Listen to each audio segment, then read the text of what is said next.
You know what they don't tell you in life is exactly how to record a podcast and exactly what you're supposed to do and how you're supposed to do it. That's both the frustrating thing and also the exciting thing about doing a podcast, because for many of us, we just do all of this on our own. I don't have a video editor or an audio editor or anything like that. This is all me. If I can ever somehow be successful enough to hire someone like that, that'll be awesome. That'll be sometime down the road, and I doubt that it ever actually happens. But this is such a blast to do this. I actually have not really promoted my podcast much on the video version on YouTube. I do have a YouTube channel for How to Speak Nebraskan, so feel free to check it out. I do have my interviews are all recorded, and I've got many of them uploaded, and I got to work on a few more. This is my one with my great friend Josh Bauer when he did the Chipotle challenge in January and won Chipotle for a year. And so I think you're going to really enjoy this. When I did the audio version, for some reason I did a part 1 and part 2. It was one of my first podcasts I did, so I was just kind of figuring things out. Here's the uncut version. Josh, congrats again. This is How to Speak Nebraskan.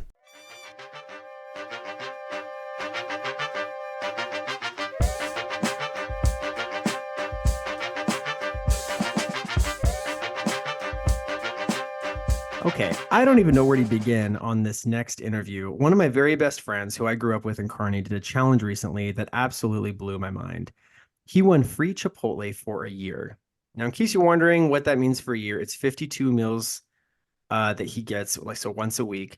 When you hear what he did in this challenge, you'll actually wonder if he shouldn't have won Chipotle for the rest of his life. I actually think he should have, because this was a monumental challenge. He did a running challenge out in Washington, D.C., where he and his family currently live. And when I learned what this running challenge entailed, all I could think was I have to get him onto the show and interview him in the podcast, because it was really funny and fascinating. And I tell you what, it was truly a will. It took a strong will to get through what he just did. And so what I'd like to do is welcome one of my friends. We grew up back in Kearney, Nebraska. It was the Chipotle challenge. This has been featured in the Washington Post. He was featured on an NBC affiliate out there in the local news. He was interviewed on the show on the news. And in my mind, there is no doubt he is probably becoming a running legend out in our nation's capital right now, hailing originally from Kearney, Nebraska, now out in Washington, D.C. Let me welcome my good friend, Joshua P. Bauer. Josh, how's it going, my friend? I'm doing fantastic, Jeff. Thanks for having me on. Yeah, absolutely. So, okay, first off, I just have to ask. This running challenge ended a few weeks ago. Can I point out some fast facts real quick of what you did? We'll get to more nitty gritty, but you ran 485 miles in a month, and we're gonna break that down later. But are you recovered yet from this? Oh yeah, I think it took me a few days. I took a few days off after it got done, and then just got right back to it. Running, I live off a runner's high, and so I couldn't stay away from it, and so just got right back out there. That is wild. That is wild. Okay, so let's kind of explain what this was, the Chipotle challenge. What was the Chipotle challenge? So Chipotle teamed up with Strava. Strava is this fitness tracker slash social media company that teamed up with Chipotle to, in 6 cities across the US, they put these segments. So a starting point and an end point. Each one was about 300 yards long in each city. And the rules were pretty simple. Whoever did the segment the most times from January 2nd to January 31st won the challenge. Now, the tricky part that they did this wasn't a nice little circle. They did a straight line in each city. And in Washington, D.C., what was especially difficult about it was the segment crossed 3 intersections. So the simplest way to repeat a segment again and again would be just to retrace your steps. So in order to go back and forth, you'd have to cross 6 stoplights. And they put this right in the heart of DC. So during the mornings and the evening, rush hour was horrible. So it'd be run a little bit, stop, run a little bit, stop. And just trying to do it again and again. But I will say it was in an interesting part of town. They had it on 10th Street, which for frame of reference, that's where Ford's Theater is, where President Lincoln got assassinated. Yep, Hard Rock Cafe over there. It ended at the backside of the FBI headquarters. So there was, it was something to look at as you ran back and forth. Each one of these segments, essentially what they did was they found in each of these cities, the segment ended at essentially the entrance of a Chipotle restaurant. Ah, I gotcha. Okay. So it's about 300 yards. They have it go on one segment, it's in a straight line. So it's essentially kind of like running across three football fields, essentially approximately one way, but you're crossing stoplights and all of that. And then of course you have to run back. So you're actually the distance you're running is really like there and back, but the segment counts kind of in one direction. Is that how Yeah, it goes? only counts going in the one direction, but you got to get back up. And in this one, it had a slight downhill as you were doing the segment. So you got to get run back up the hill to repeat it. So the other cities that did this, who were the other cities again besides DC? So New York had one, Los Angeles, Chicago, Denver, and Columbus, Ohio. Okay. And so these other cities had it. And what was kind of crazy about it is you and the competition, you like far outran everybody in all these other cities, didn't you? Yeah, I got to tell you, I think in each city, there was an initial person that all, like the initial people that started, all had the same idea. They were just going to try to run a whole bunch of miles, crush the competition, and discourage anybody else from even trying. And that's what happened in a lot of these cities where one person would just get way out into the lead. But here, what ended up happening is for the first 3 days, I actually didn't know about this challenge until the evening of January 4th.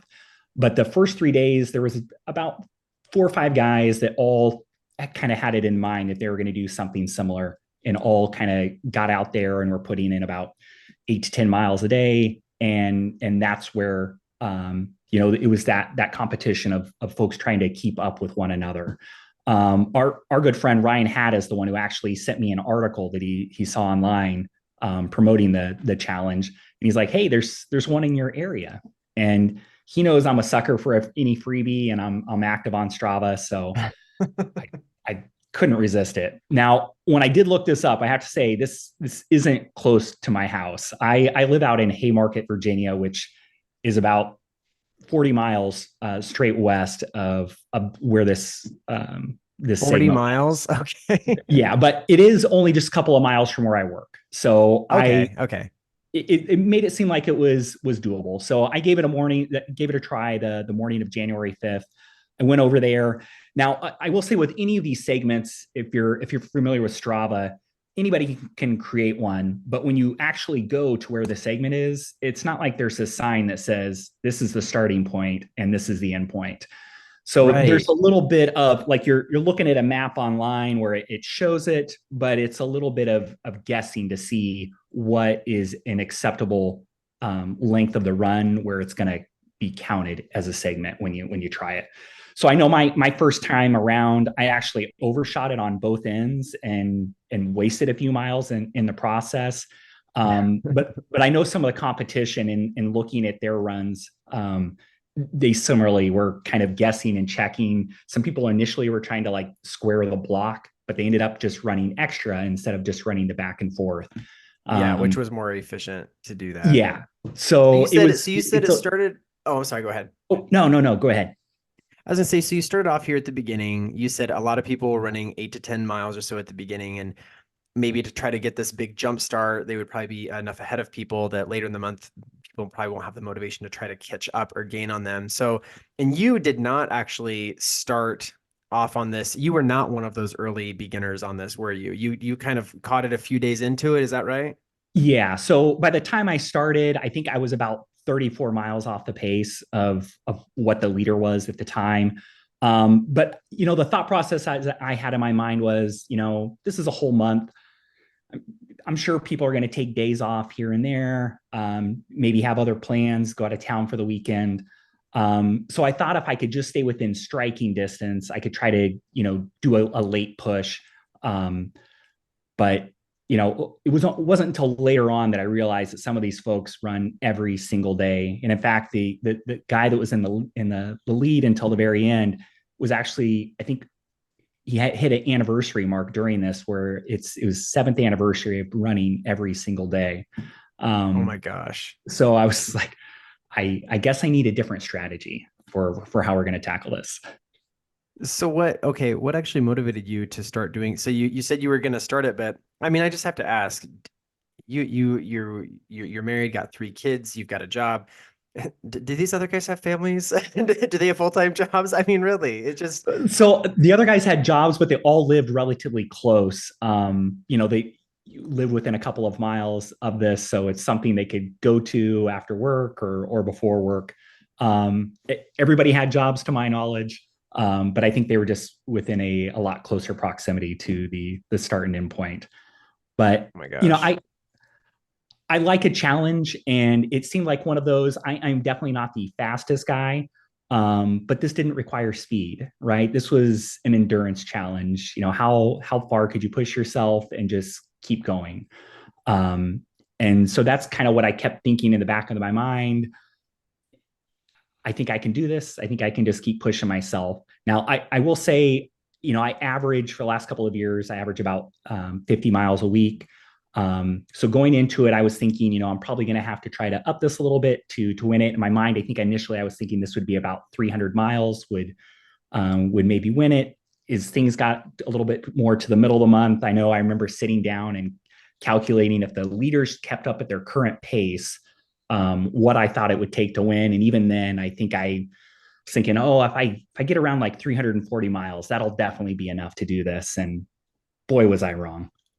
Yeah, no kidding. Okay, so their pace, you're saying at the time or in the middle of the month before you got to the very end and everything kind of seemed to go a little crazy, you're what they were pacing to go 340, or you're even saying that wouldn't have got it from what you Well, were estimating at the from what time. I was estimating, I thought like they would have been a little bit less, more in like the 320. So I was thinking, even if things got a little out of hand at the end, so I added a little buffer of like 20 miles of like, oh, okay, if I do 340, that should be enough for me to catch and surpass them. And It's wild. So then, for anybody doing quick math in their head, 340 miles, if you average out, it's a 30-day month because January 1st, it started on January 2nd. So it's actually a yeah. 30-day month because you're not counting the first. That's over 10 miles a day. That's just initial. So if you're average person, that's kind of a lot. But you were going kind of above and beyond that. So tell me a little bit, tell me a little bit about kind of how this went partway through and you're about, I don't know. Let me just ask it this way. When did things get interesting? I mean, it was interesting the whole way, but when would you say was that moment where you had to really make a decision? Okay, I'm either going to really push myself that much harder, or I'm just going to actually give it to these other guys and let them take it. Like, when did things get interesting in your head? So for me, when things really started to change was it was the second to last week. So the challenge ended on a Wednesday night. So the week before, one of the runners who had been consistently, nipping at the heels of the leader, he was going to be taking off to New York on the final weekend. But in preparation for that, he started just piling on the miles in a span from a Monday through Friday. He ran 100 miles, Wow. and it was like holy cow, because I had passed him and gotten into second place, and I was feeling good about myself. I was like, okay, I think I can do this. Now each night the leader, his name was Blake, he would typically run in the evenings. I would run in the mornings. But I would get close to him in the mornings, and then he would just crush me in the evenings, and I'd be kind of right back to square one. But once I got passed up, the guy's name was Joe. Once he passed me, and then I knew he was going to be gone for the weekend. I thought of it as an opportunity of he's going to be gone for 2 days. I can try to bury him in miles that he won't be able to catch back up on, and potentially in the process pass up Blake and be in that first position. Now, it was effective in burying Joe.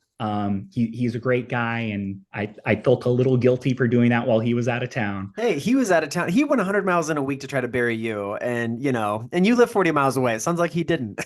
Right, but to Blake's credit though, he just kept right on with my pace, and so every day, like I would close the gap a tiny little bit, but even going into that last day, I was still 7.5 miles behind him worth of segments. Oh my So gosh. it seemed like even though we weren't always right there next to each other racing side by side, it's one of those where you're seeing it each time after you get done as they post their run on Strava, and you realize in your mind, you know, I knew for me each for 1 mile equaled about 2.7 segments. So you see just on these leaderboards how far you are behind, and you're thinking how many miles, how is this possibly going to work? Oh my Um, gosh. And that's right. So that's a good reminder. I guess I kind of knew this, but sort of forgot. In my mind, I keep thinking of I'm focusing on how many miles you're running, but that's actually not what the competition technically is. You're running the miles, but it's actually how many segments you run, which equals X many miles. I mean, so I mean, because the same distance, whoever runs the most segments wins. Simple as that. right. Yeah. Okay. Yeah. So, okay, how early were you showing up in the mornings to run if you had to get there early?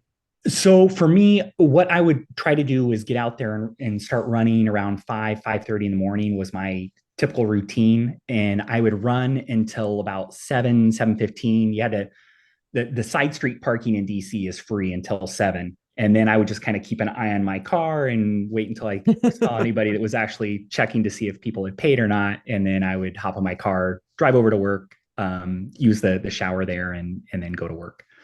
But Okay. to help myself later on, what I would do is this: I would just try to inch it back just a little bit more, come 15 minutes earlier, come another 15 minutes earlier, and keep getting there. Well, Uh, because you had to wake up super early to drive the 40 minutes. So you were waking up at what, like 4 in the morning about? yeah, yeah. And then in that last week, I think I was about 3:30 or so. So Oh my gosh. it started escalating and getting a little out of hand. So you were able to send me some of the miles that you ran. So the final 5 days, you ran 33 miles, 38 miles, 26 miles, 31 miles, 61 miles. So that's over 190 miles in 5 days that you did that. That averages 38 miles a day over a 5 day period. How did you feel doing that? I mean, so okay, so that's so you go into okay, you have Joe there. He buries 100 miles in the week. You go into the weekend, and so you've still got Saturday, Sunday, Monday, Tuesday, Wednesday. You've got 5 days to go. You're a Right. little nervous. You're like, okay, this is my last weekend, my last chance to do this. So what? So 33 miles on Saturday. Did you plan to go that many miles that day, or like how did you put yourself in that mindset of like what you needed to do on Saturday?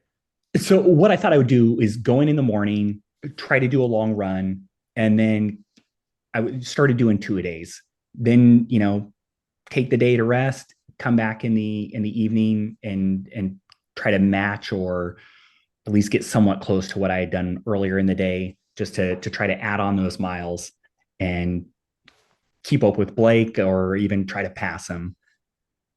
But Now, when you again, say when you're running with Blake, so you and Blake, well, and actually, so that again, you were featured on NBC News there in the DC area, and you and Blake were actually you were interviewed together for a couple minutes.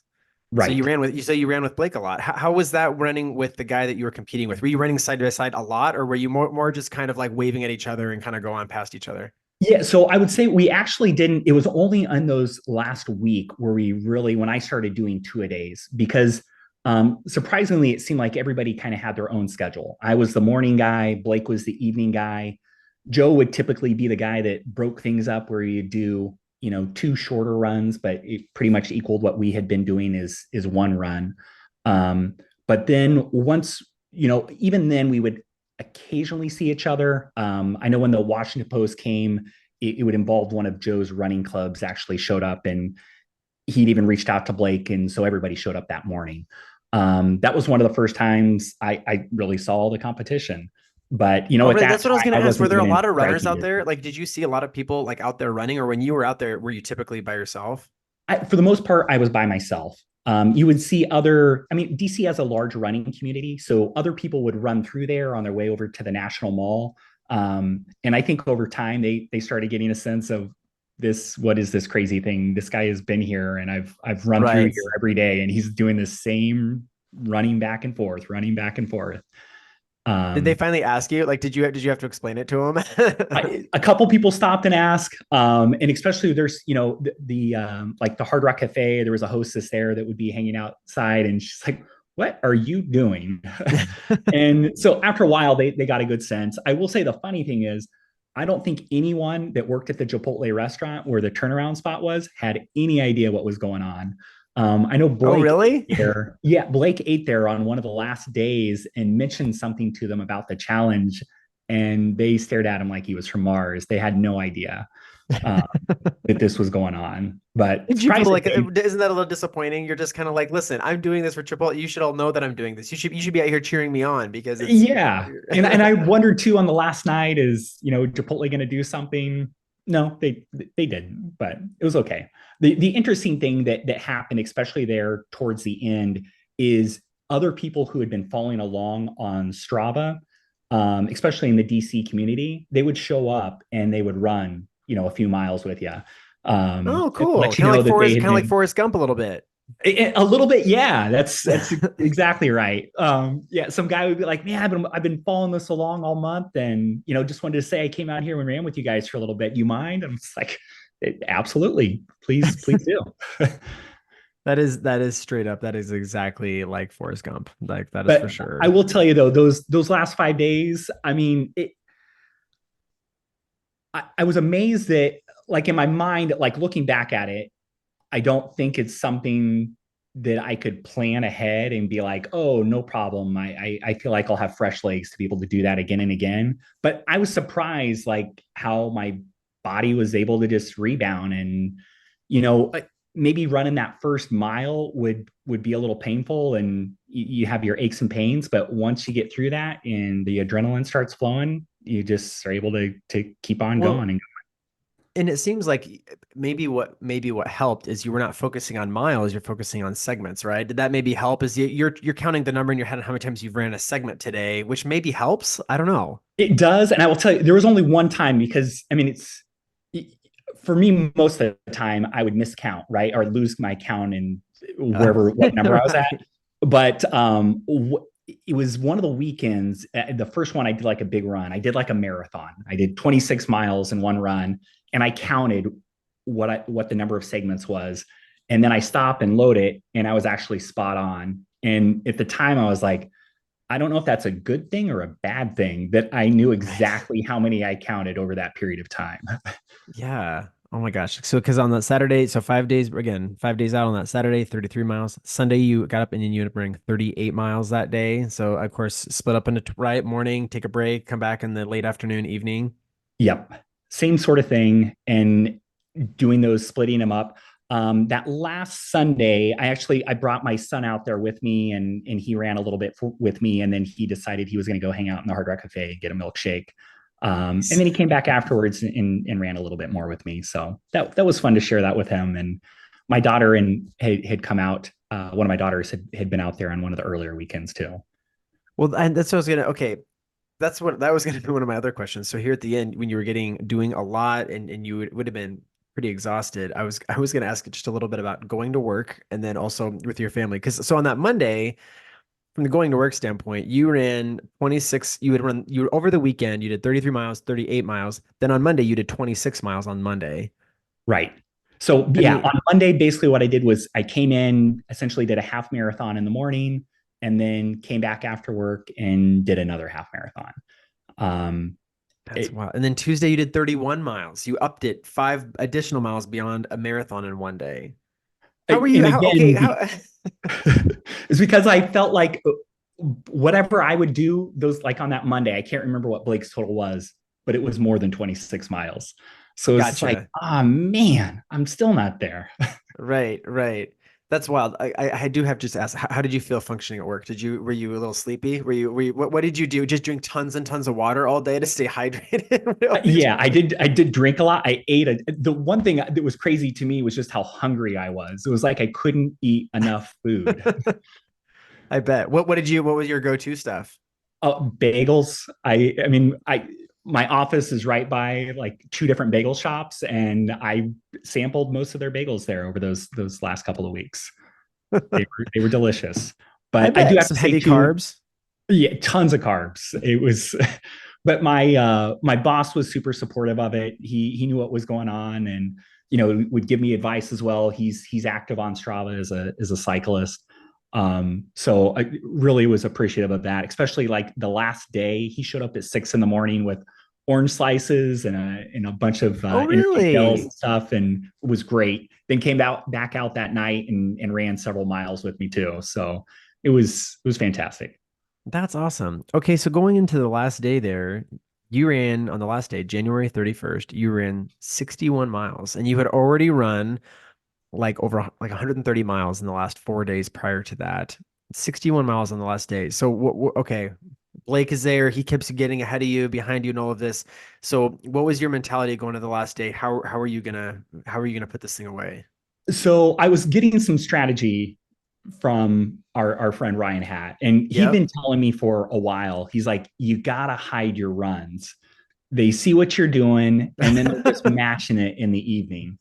Now, early on, we couldn't really figure out what the best way to do that is because on Strava, you do have the ability to make your activities private. But if you do that, then your activities don't get added to the leaderboard. And the one thing we weren't sure of is if you made an activity private and then later came back and made it public, would it add it to the leaderboard or just make it public, but not actually add that total on there? So I was a little nervous of that of, oh man, I don't want to go through this effort of doing any sort of length of run and not have it count. Right. But thinking more about it, we had a flurry of text messages on the final night leading into that last day and came up with a plan, which was, Blake knew I'm a morning runner and I was going to be out there and do a run. So my plan was to do a short run early on that last morning, but then turn off the Bluetooth on my cell phone. And by Ooh, doing that, sneaky. yeah, there was a bit of strategy going on here. So it was turning off the Bluetooth on my cell phone. So then any activity that I recorded on my watch couldn't port over to the phone and then load up to Strava. Instead, it would just show on my watch that it was saved and that it would upload as soon as it was able to detect the Bluetooth. Um, Gotcha. so that is what I really did that last day. So ran I ran essentially 8 miles the morning of, which put me about two segments ahead of Blake. Posted it and then turned it off. And my hope was Blake would see that and have something in his mind of, okay, now I know where we're at. I'm two Right. segments behind Josh. This is what I got to do. And then I immediately, after I did that, ran 19 more miles before I went to work.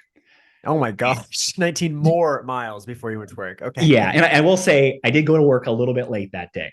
Um, so then went to work and then got back out there and started running again around 4:20, 4:30.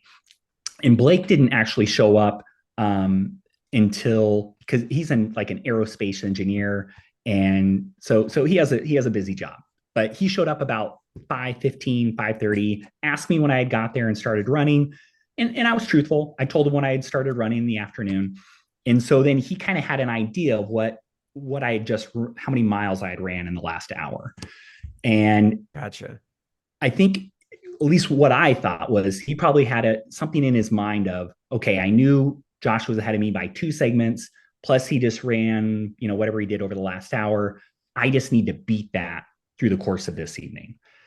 And when I got back out there, I ran the initial one I did was 21 miles that evening. And then we had the NBC News crew came out about that time, and Oh, I okay. can't imagine how I sounded on that interview because I was definitely tired when they interviewed us. Oh, Um, you guys did just great. You did just fine. yeah, so I took a break after then because I will tell you my biggest limiting factor those last few days was my watch. I have an older Apple Watch and it really doesn't like to do anything more than a marathon before the battery dies, and then Okay. it likes to take its sweet time to charge. Oh, So jeez. after I ran, I took a good hour and a half, close to 2 hour break, literally just to let my watch charge. And even then, it was only I think I only got it back up to about 60% of a charge, and started running again. Um, then I was able to do. I think I did 8 miles then. Um, I'm forgetting now. I think it was 8 miles, and then took another break for a while. Um, and then came back. It was getting close to 11 o'clock at night. Did another 4 miles then, And And that Blake's was out there the one. whole time doing just running back and Yeah, forth and I'll tell you, this is happening, Blake, I think he may have taken one or two breaks to go to the restroom, maybe grab a bite to eat, but by and large, he was out there the whole time because I'd gone over and sat in my car and I'm looking out there as this man is still just running back and forth, back and forth. you're Um, trying to estimate, is he out doing what I did in the morning to compensate? yeah, because I am thinking he doesn't look like he's running any faster than he normally does throughout this process. So I think I have a good idea of where he is, and I was still feeling good about myself, especially since I knew what I had in the bag that he wasn't aware of. But I did go back out that last hour. This was one of those times, one of those folks that had been following around came up at after 11 and was like, hey, can I run with you for a bit? And I'm so glad he was there because he made those last 4 miles Oh, easily good. through. So yeah, I was like, man, can you just, this is what I want to do. I just want to do 4 more. Can you help me through it? And he Right. stayed with me the whole Were you way. able to talk very much to him at this point, or were you spend or let him do the talking? No, I talked to him the whole time. I definitely wasn't going fast. The good thing is late at night in DC, there was not traffic. So That's um, true. earlier on when I got there right after work, there was a few hours there where you're just like, this is just such a pain of having to stop and start and stop and Okay, start. I just have to stop right there. Do you think it was kind of a cruel joke, the whole crossing the streets? Or did the other cities have to do that too? Do you know? I know for a fact I saw because one of the guys who was running over in Columbus, Ohio, their route looked like it literally just went along the side of Ohio State's campus. And I don't think he crossed a single street. And looking at Yeah. some of the other sites as well, maybe they crossed one intersection. But yeah, from my understanding, and then even seeing one of the articles, it was kind of comparing the different courses. They're like the DC one was brutal. And the funny Yeah. thing about it is, at one point in time, Blake just squared the block where Chipotle was at, and it was almost the same exact distance. And when you square the block, you don't have to cross a single intersection. So, Right. and you wouldn't have to do all the extra back and forth, right? You're just circle, circle, circle each That's one true. Well, yeah, segment. because okay, I noticed in the interviews on the news. So you sent me kind of a link where I could watch on the news, and I kind of Googled it and found it too. That they said something like you ran two, I don't know what the number was exactly, but they're like, he ran 230 or 20 some miles, or whatever. And I'm like, no, no, no, he ran a lot further. But they were looking at the Strava segment because, again, they had to double, really, you ran double whatever they said, or Right. something like Yeah. You that. ran double whatever they said. And then, depending on when you ended, because if you ended on an up or you ended on a down, you may have ran up the hill more times than you actually ran the segment itself. Um, Yeah. so That's it wild. Yeah, was, they said you ran 200 and some miles. I'm like, this dude ran almost 500 miles. I'm like, that's like that's a significant. Because when I hear that, I'm like, oh, that's kind of a lot. That's pretty good. But I'm like, no, you ran so much further than that. So they took just what was off of Strava. They did not take what actually the reality is. yeah. And it's fine. It's fair. Again, they're counting segments, and I guess as long as it's even between you and the other runners, it's okay. As long as it's all equal here. So did you okay? So you got there. So something that's really funny is I was looking back at some of the messages you and I sent the following day when I learned you were doing this because yep, Ryan was kind of keeping me up to speed, and I was like, wow, this is wild. You said something to me really funny. I don't know if you remember this. You said that on the last day, you said you had run 61 miles the day before. So this would have been February 1st. And then you said that the last 12 were rough. Yeah. And I just want to say, Josh, I can help you understand why that's the case. You know, you had Well, run for me, the 41, problem was 49 miles before that. That's why. Plus the 100 and some miles the couple days before that. That's why. So I just thought I would help you on that. Well, for me, looking back at it, I think I made two mistakes. One, I just went and sat in my car, which, probably wasn't the best decision. And then to me, like I really had no nutrition plan going into it, which I think when you run that far, you really got to have a plan in Did place. you ever Kind of eat Chipotle while you were doing this? Did you ever go grab like a burrito bowl or something? I did not. I would have to say before this challenge ended, I can honestly say I've probably only had Chipotle once or twice in the past decade. Um, What? Oh man, that's Now, a wild. lot of that is because my family and I lived overseas. Oh, Um, that's true. when we did come back here, it was one of those places the kids wanted to go to, and because they never had it, and of course, we took them there. Now, since then, we have gone now back a couple of times. Okay. Okay. So now you, when you finished, you ran 1,083 segments. Is that the correct number? I think it was 1,345, Or somewhere right. 345. Okay, maybe I got a message from Ryan when it was like still a couple days before this, perhaps. So maybe that's what I was confused. So over 1,300. You how did it go with Blake? Did you? I mean, here's the deal. I obviously I would want you to win this, but I can't help but feel kind of bad for Blake too. But if you would have lost, I would have felt bad for you. So I mean, how did it go talking to Blake when this was all Yeah. done? So how it kind of ended up, it was a little bit weird because there was some competing, like contradictory information out there as to exactly when the competition ended. So on Chipotle's website that they had talking about it, it mentioned that the challenge would end at 12 o'clock Pacific time. So it would be 3 a.m. out here in the East. Now on Strava's site, it said that the challenge would end at midnight on whatever the local time zone was. So two different sets of instructions out there. So as it got closer to midnight, even earlier in the evening, Blake was aware of the discrepancies out there. I was kind of hoping he wouldn't, because in my mind, initially going Right. out there, I was thinking, well, maybe I can just keep running until 3 a.m. in case Blake does catch up to me. But he was fully aware of what the different rules out there. But I told him, I'm like, I'm not planning on staying out here till 3 a.m. I got to work tomorrow, and Right. dude, I'm going to turn into a pumpkin at midnight. Right. So as it got closer to midnight, um, I stopped, and then Blake stopped, and because he wanted to make sure he got his run posted just in case it did end by midnight, and potentially Right. needed to have everything loaded up there by then as well. And you So too, I guess, right? Like you were making sure that you were going to turn your watch back on and like get it all there. yeah, so I was in the same boat, and again, I was having some problems with my watch and the power. But essentially, what I did was, said my goodbyes to Blake. We got a picture together. I went and hopped in my car, drove a few blocks away, and turned on the Bluetooth on my phone. Um, so I'm not sure at what point, but I saw what Blake had done, and he had ran almost 40 miles that evening. I think he ran like 38 points something. It was impressive to me. I've never ran that far in just one chunk in my life. Um, but as those runs then posted in there, I'm sure Blake took some sort of a break. Goodness, he just ran 38 miles. But when he posted that run, he alluded to in his post that, hey, I just want to make sure these are up there, and kind of indicated that he might not be done yet. So I think he was trying to see what my runs were. Um, Gotcha. but I don't know if whether he was taking a break and it took him a little bit. But by the time I got home, he had changed the title of what his run was, and basically thrown in the towel.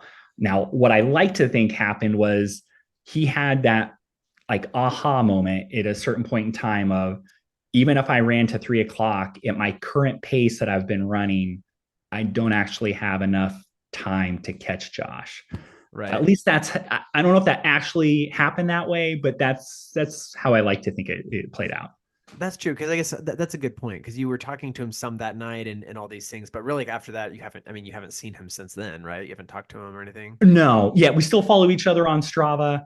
I did make a plea to the folks at Chipotle, both on Strava and then in my correspondence with them since then, that in my opinion, they should be giving Blake, I think what he did, because he ran the second most number of segments throughout the US. He would have Right. beaten every other competitor out there.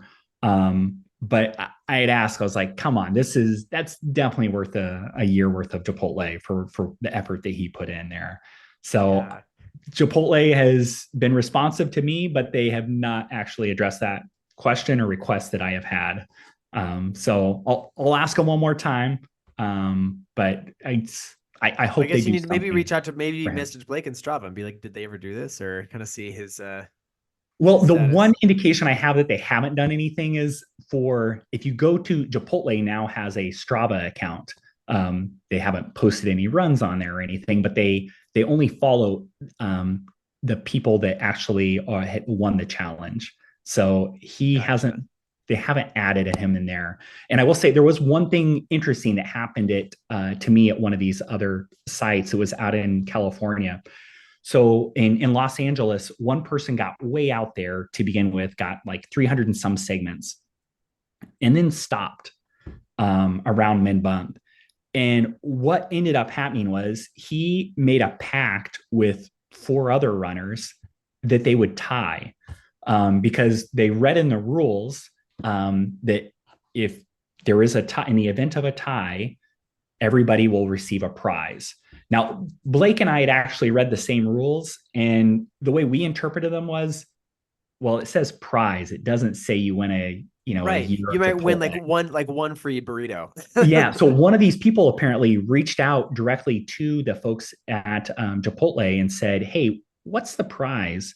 And they said it's 1 year of Chipotle free for each person. So What? yeah, their marketing folks got back to them. So So okay, the marketing people got back to him and said that all four of them were going to get Chipotle for a year. yeah, well, and it ended up being five. So it was that person plus the other four that had Okay, gotcha. done this agreement. Would you and Blake, do you think had you known that, do you think you would have just by the end like looked at each other and said, you know what, let's just finish this at the same number of segments? You know, Hard to tell. it's hard to tell because the big thing to me, like early on, even like it wasn't so much about the burritos, right? It was about the competition and that idea True. You of wanted to trying win, to, and he wanted to win. yeah, trying to push myself. How can I do this? If that all would have amounted to a tie, I mean, not only would it have been climatic, I would have felt a little bad now looking back at it. Like I did all Right. that for a tie. Right. That's true because it's not just for the Chipotle. You wanted to win and he wanted to win, and that was part of the excitement that you were each strategizing of it. Otherwise, you wouldn't have had that. Your strategy would have just been to like tie, which isn't that exciting. Yeah, we would have like stopped weeks before and just been like, hey, let's let somebody else try to catch up to us. Is there a part of you that wishes you lived out in California and would have like picked up on this and then just like ran with it and then made all those other five guys like have to like then compete with you? Well, even those, I mean, like I don't know how many miles it took to get what they ended up getting, but um it would have taken a bit to catch up to them. But yeah, there was many times where I wished I was like, man, I wish I could be at any of completely these beat other them. sites. But still, they didn't go 485 miles like you did. I mean, you actually did beat them if you're comparing miles to miles, right? Right. So That's yeah, in wild. that way, I guess I did beat them. But Oh for my me, it was gosh. all about what was happening in DC, and it was a lot of fun. I will tell you that the guy that finished third, Joe, he's involved with at least two different running clubs in DC. So it was, to me, that's what brought a lot of the local attention to it. You know, I think he knew somebody that happened to work at the Washington Post and even somebody that worked at the local NBC affiliate. So he's really the one that got those things arranged, and or why there was like throughout this, I think I like tripled the number of people that follow me on Strava. I don't know Nice. them, but they all know Joe. Um, and so Yeah. it was fun to Or get people from the news that those saw you on little the news kudos. too. Right. So So that was to me the best part of it was, you know, meeting some of those new people, especially there that last week that showed up, and from some of those running clubs, and it was fun. well, I was gonna say when it was getting really hard, that must have really helped at the end when you're probably getting pretty tired, pretty worn down, having like the news media attention and people are coming out to cheer you on, and it's doing that. That probably helped with your motivation a little bit and just some excitement. Like, okay, like actually other people are paying attention. This makes me want to work even harder, I would think. Well, yeah. Well, to be frank, when I started doing that afternoon run on the last day, I wasn't planning on running 21 miles. I was going to do 13, take a break, try to do another 13, take a break. But Blake was like, hey, the news is coming. It tells me this around when I'm getting close to mile 13. So I just kept running, and I'm like, get to mile 16. It's like, man, when's the news going to get here? Right. And, you know, then we get to like mile 18. And then even when the news first showed up, I want to say it was around mile 18, but Blake stopped for a second. He's like, hey, did you want to talk to us now? And he's like, no, I'm just, you know, I just want to take some shots from around the area and then I'll come up to you guys. So, I'm running another 3 miles worth of segments before he's like, hey, yeah, I'm ready to talk to you guys now. And you're like, Um, finally, come on, let's do this. yeah, right. It's like, man, good. I have a reason to stop. That is wild. That is wild. So that's really exciting. So, okay, the thing with something like this is first off, I can't just help but laugh how how many miles you did, and it sounds insane, and it's fun. It's a cool story. But when you're I also know that part of being a runner is kind of the internalized kind of the self reflection that you can kind of get through just pushing yourself for whatever it is your goals are or anything like that. I mean, talk to me a little bit about just what this kind of was for you mentally. I think beyond just this running challenge. I mean, because this is like a really significant accomplishment, actually. I mean, it sounds funny, like, oh, you won Chipotle. I mean, but like, what was that like? Like, what was like the your feelings and kind of thoughts like either during, toward the end, or even kind of in the aftermath as you were reflecting on it? Well, like during it, even early on, like I mentioned, I was thinking I was going to have to do 300 and then later on thinking 340. Only once before have I ever ran 300 miles in a month. And I remember that taking a lot to accomplish. Because I was in my mind, it was like, yeah, that's averaging about 10 miles a day. This is going to be tough to do. So it was just as I kind of broke through those like personal records of mine that I'd had, it was just that sense of accomplishment and like, okay, I did that. Now, well, how much further can I take this, and how much more can I do? It was like each day just kind of coming up and with new goals of what I wanted to do the next day, of how crazy can we make this, um, and Yeah, and then just trying to see that through. But and you even said that in last the day, like my goal was 50 miles is what I had in my head. It's like if I do 50 miles on this last day, that'll be awesome. And then that's just pushing wild. on with that and being like, well, let's see how many more I can get in here before the day's done.